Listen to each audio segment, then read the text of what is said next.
بسم الله الرحمن الرحيم. الحمد لله رب العالمين، والصلاة والسلام على رسوله الكريم وعلى آله وأصحابه أجمعين. وأشهد أن لا إله إلا الله، وأشهد أن محمدًا عبده ورسوله. اللهم صل وسلم وبارك على نبينا محمد وعلى آله وأصحابه أجمعين. أما بعد،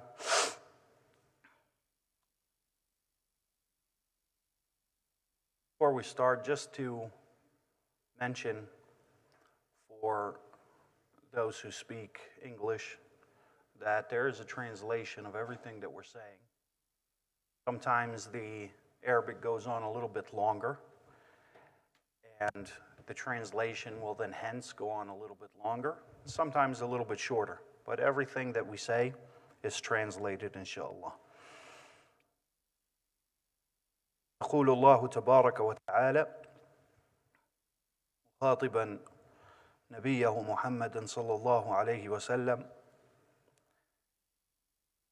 وما جعلنا لبشر من قبلك الخلد أفإن مت فهم الخالدون كل نفس ذائقة الموت ونبلوكم بالشر والخير فتنة وإلينا ترجعون. قول الله تبارك وتعالى: وما جعلنا لبشر من قبلك الخلد. نزلت هذه الآية ردًا على المشركين قولهم إن محمدًا سيموت وتتخلصون منه وترتاحون منه وتربصوا به ريب المنون وما شابه ذلك. فهم يقولون ويزعمون أنه سيموت كأنهم خالدون في الأرض، إن مات ورثوا الأرض من بعده وبقوا فيها مؤبدين. فيقول الله سبحانه وتعالى ردًا عليهم: وما جعلنا لبشر من قبلك الخلد. هذا حق، سيموت الرسل وسيموت أعداء الرسل، لكن نسوا أنفسهم في هذه المقالة.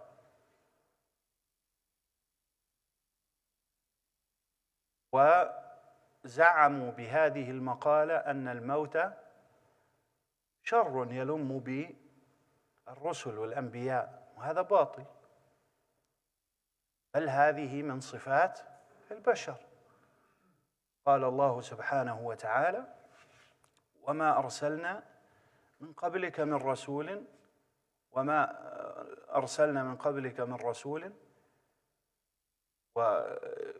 بل يقول الله سبحانه وتعالى: وما أرسلنا قبلك إلا رجالا نوحي إليهم. هم رجال يوحى إليهم، فمن صفاتهم أنهم يلم بهم الموت. فرد الله تعالى عليهم قولهم بقوله: وما جعلنا لبشر من قبلك الخلد، أي الخلد في الدنيا، البقاء في الدنيا. وأما الخلد في الآخرة فكل مخلد في الآخرة، لكن أين سيخلد الإنسان في الآخرة؟ هذا هو موطن النزاع. أفإن مت فهم الخالدون، الهمزة هنا للاستفهام، والمعنى الاستفهام الإنكاري، ما يدل على النفي. كيف نعرف الاستفهام الإنكاري في القرآن؟ أو كيف نعرف الاستفهام الذي المقصود منه النفي في القرآن؟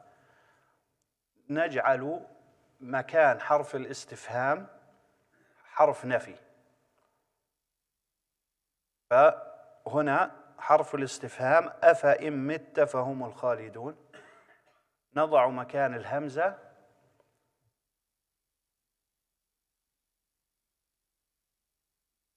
فإن مت فهم لا يخلدون، فليسوا خالدين. هذا هو المقصود. هذا يسمى استفهام إنكاري. كل نفس ذائقة الموت. لا يختص بذلك أهل الخير ولا يختص بذلك أهل الشر. ونبلوكم بالشر والخير فتنة، كل مبتلى بالشر والخير، وهذا لا يختص بأهل الصلاح ولا يختص بأهل الفساد والعصيان، بل الإنسان مخلوق في كبد، وهذه الدنيا يبتلي الله سبحانه وتعالى عباده الصالحين بالشر والخير، ويبتلي عباده المسرفين بالشر والخير، حتى يزداد أولئك إيمانا وحتى يعود أولئك إلى دين الله سبحانه وتعالى إن كان فيهم خيرا. قال الله تعالى: وإلينا ترجعون. وهنا يقع الاختلاف بين الصالحين والمسرفين يكون في الرجوع إلى الله سبحانه وتعالى. هذا يعود عزيزا مكرما عند الله في مقعد صدق، وهذا يعود ذليلا مهينا عند الله سبحانه وتعالى. Allah subhanahu wa ta'ala says in verse number 34, verse number 35, that which translates to, speaking to the Prophet sallallahu alaihi wasallam and refuting a statement that the mushrikeen would make. They would claim that the Prophet sallallahu alaihi wasallam, he's going to die, and so you'll be rid of him sooner or later. This is what the Prophet sallallahu alaihi wasallam's antagonists would say. And they forgot themselves in this statement, because yes, he will pass away as he did, alayhi salatu wassalam, but that doesn't mean that they will inherit the earth and live on after him forever. They will pass away as well. And so, while that statement is correct, it is deficient in the sense of being applicable to them. Allah subhanahu wa ta'ala says, and we have not given any human being before you eternity to live on this earth. Eternity in the hereafter is agreed upon. أَفَإِن مِتَّ فَهُمُ الْخَالِدُونَ. And so if you die, will they then live on for eternity? The answer is, of course, no. This is a rhetorical question. He then says, that which means each soul, each individual shall have an experience of death. And we will test you with evil and good, and to us you shall return. قول الله سبحانه وتعالى لبشر. البشر سمي بشرا لأن شعوره يظهر في بشرته. بشرة جلده الذي يتغير لونا إذا سر وإذا استاء. لذلك سمي الخبر الطيب بشارة، لأن السرور يظهر على البشرة. وفي القرآن اختلف العلماء في الناس، كلمة الناس، هل الناس يختص آدم دون الجن، أو الناس يكونون الجن والإنس؟ قولان لأهل العلم، لكن البشر هم الإنس بالاتفاق أو بقول الأكثر. قول الله سبحانه وتعالى ونبلوكم. هذا مأخوذ من البلاء. بلي في أصل لغة العرب، والبلي هو البيان والظهور. الإنسان إذا ابتلي أي ظهرت حقيقته. قال الله تعالى: وإذا رآك الذين كفروا إن يتخذونك إلا هزوا أهذا الذي يذكر آلهتكم وهم بذكر الرحمن هم كافرون خلق الإنسان من عجل سأريكم آياتي فلا تستعجلون. قول الله تعالى: وإذا إذا طية، وهذا يدل على التكرار والتجدد في اللغة. فقول الله تعالى: وإذا رآك الذين كفروا، يعني كلما رأوك، ويتكرر منهم هذا الأمر. إن يتخذونك إلا هزوا، أي لا يتخذونك إلا هزوا، يستهزئون بك، يقولون مستهزئين: أهذا الذي يذكر آلهتكم بالسوء. يعني يتكلم النبي صلى الله عليه وسلم في آلهتهم، يقول: هذه آلهة باطلة لا تنفعكم من دون الله، لا تعبدوها من دون الله، وهلم جرة. فهم يقولون: أهذا الذي يذكر آلهتكم، ازدراء به عليه الصلاة والسلام. وهم بذكر الرحمن هم كافرون، يعني يستهزئون به لذكره آلهتهم، وفي الوقت نفسه ينسون أنفسهم وهم يستهزئون برسول الله صلى الله عليه وسلم، وهم معرضون عن ذكر الرحمن سبحانه وتعالى. استدل بعض العلماء بهذه الآية على أن اسم الرحمن لم يكن معهودا للعرب في الجاهلية، وقال بعضهم بل كان معهودا.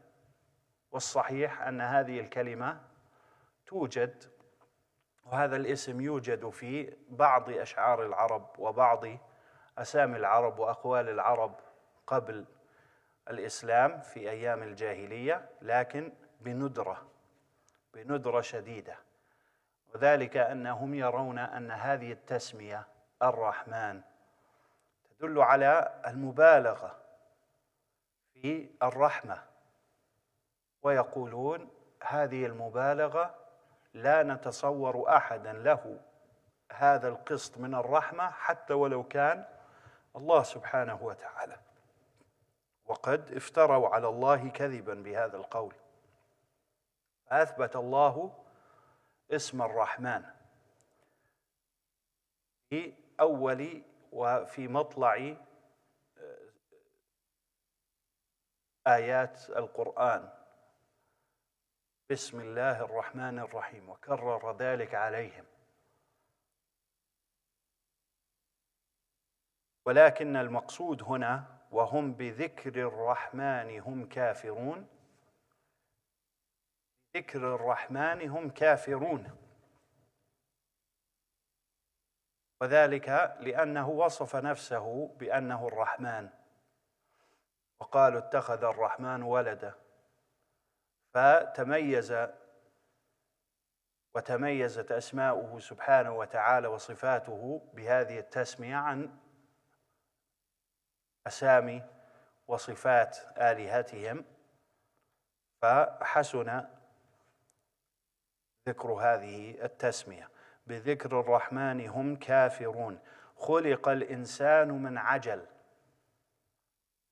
عجل هنا بمعنى الاستعجال. خلق الإنسان من عجل، هذا طبعا مبالغة من صيغ المبالغة. الإنسان خلق من طين حسا، خلق من طين، خلق من تراب، لكن المقصود أن الإنسان من صفاته الاستعجال، العجلة، حتى أنه يقال في لغة العرب مبالغة: خلق الإنسان من عجل، لكثرة استعجاله. هذا فيه ذم الاستعجال من غير دليل من الله سبحانه وتعالى. سأريكم آياتي فلا تستعجلون، أي فلا تستعجلوني. وحذفت الياء لتناسب رؤوس الآي، وجعلت الكسرة دليلا على الياء المحذوفة: تستعجلوني.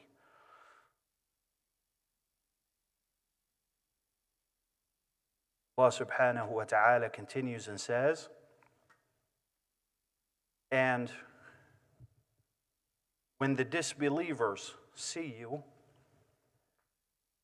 they but take you as, but make a mockery of you. They mock the Prophet sallallahu alaihi wasallam, saying, "Is this the individual? Is this the one who so blatantly mentions your gods aside from Allah?" Meaning that they're saying, they're claiming that their gods that they worship aside from Allah subhanahu wa ta'ala, that these gods are high and of high stature. And so when they would see the Prophet sallallahu alaihi wasallam, they would try to demean him and try to poke fun at him and mock him, saying, "Is this the one who mentions your gods in a negative light?" Meaning, what right does he have to mention your gods in a negative light? Yet they forget themselves with this statement, and they are turned away from the remembrance of Ar-Rahman, and they disbelieve in Ar-Rahman subhanahu wa ta'ala.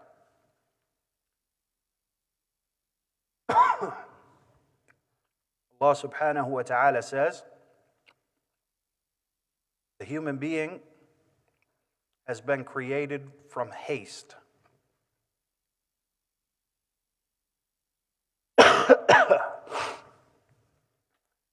I will show you my signs and my miracles, so do not hasten me.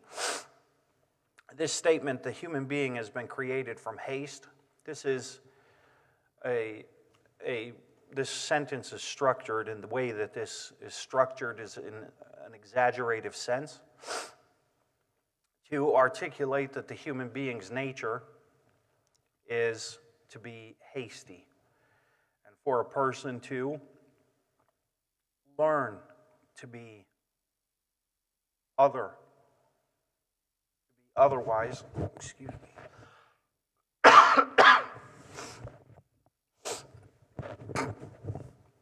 For a person to be otherwise, to not be hasteful, a person has to learn this as a skill and to discipline himself to not be hasty, and they will never be completely rid of haste.